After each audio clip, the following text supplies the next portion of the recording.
Now that we have both the point cloud and the model lines here in the family editor, it really is all about using these model lines in conjunction with the form tools in order to create our model. Setting up reference planes is going to help us to find the base of our extrusions, and we have to be in a plan or a side view, elevation view, in order to do the reference plane tool. So I'm going to a back view here, and I'm going to set up several reference planes for my extrusions. So I'll just work my way here from the bottom, and this one we'll call transformer base. And then the next one I'll do is the base of this box. And I'll just call this east box. Oh, looks like I was trying to do east and west at the same time. East box. And skip the fins, but we'll go back to that.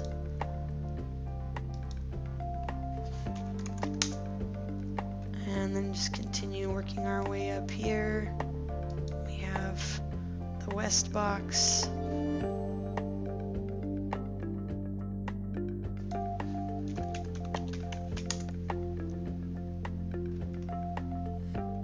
And then we'll go to a top view,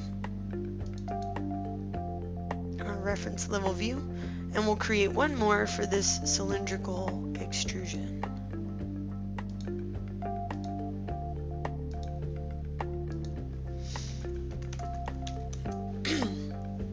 Okay, now that I have all those set up, I can do all my modeling here in the 3D view.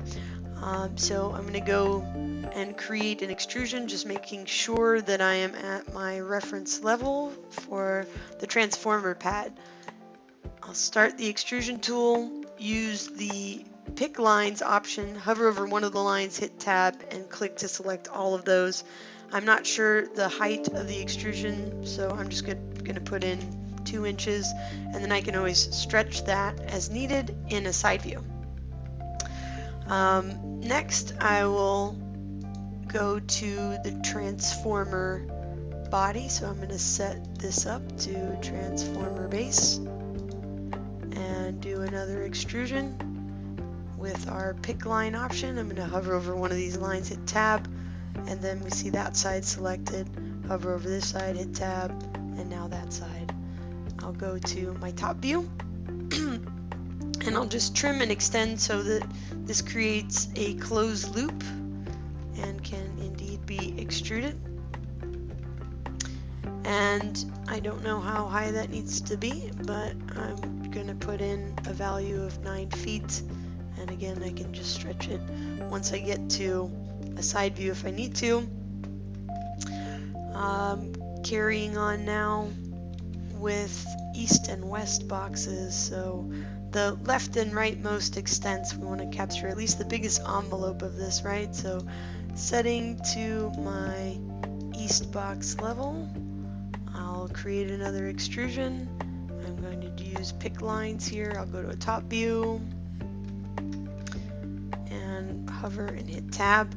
Another reason why it's nice to draw lines as opposed to doing the fit polygon is you see we have one circle here now. This makes it really easy to trim as opposed to the other side, which is going to be a little bit more painful.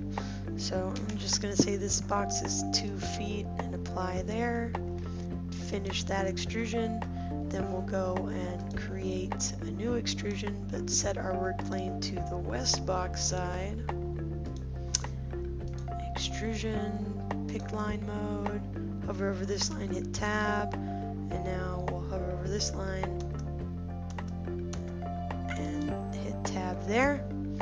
We can remove some lines that we know we're not going to need, like this one, and I'm not sure if that one's going to be needed, so let's see. Looks like, let's zoom in. Yep, it'll be this one and this one and this one and this one. Now we can just delete these lines, and we'll also leave that side at 2 and finish, and let's go to a back view and see what we need to stretch. So this transformer pad needs to be stretched up to the base. This east box here needs to be stretched up to its top. The west box also needs to be stretched. And even the transformer body, just a little bit, needs to be stretched as well. So pretty simple once you have everything here, just to kind of plug and play with geometry, if you will.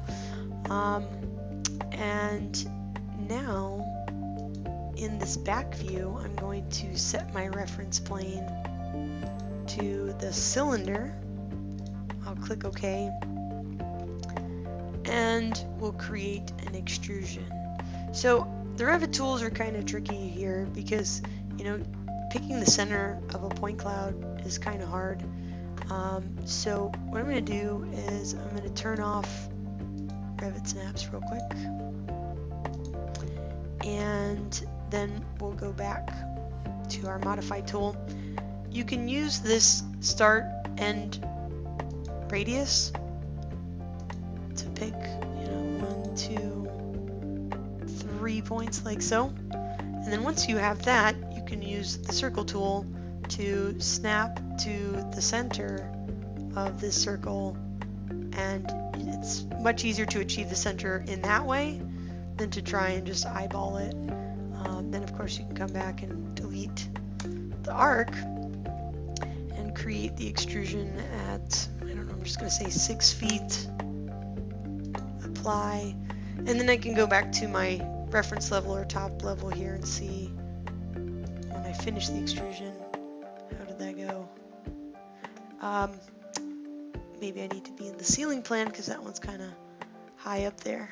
There it is. So we'll just extrude that to the other side. Go back to our 3D view and take a look at this insulator. So the insulator is something that we saw how to fit to the point cloud in a previous video, but here I'm just going to do the revolve portion of it. So on the create tab, I'm going to set my work plane to one that I can pick by a line, so I'll click OK there, and I'm going to just zoom in here and pick this line.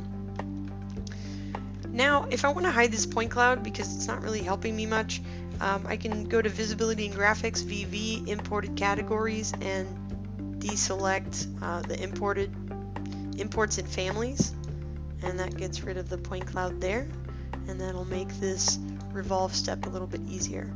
So for boundary line, I want to use the pick line option, and I'm going to hover over one of these lines and hit tab and hope that at some zoom level, when I do that, pick line option, hover, tab, all of them select. And it looks like maybe one little line didn't select, so I'll do that to close the loop. Then I select axis line, again with my pick line. I'm going to select this guy here and check to create the insulator. Now it's just a matter of copying and pasting and so forth. Looks like I need to do one more extrusion for my fins. So we'll set this to the fins level, click OK, do an extrusion, do our pick lines here. Gonna select this guy, hover, tab, click is the way I'm selecting all those lines at once.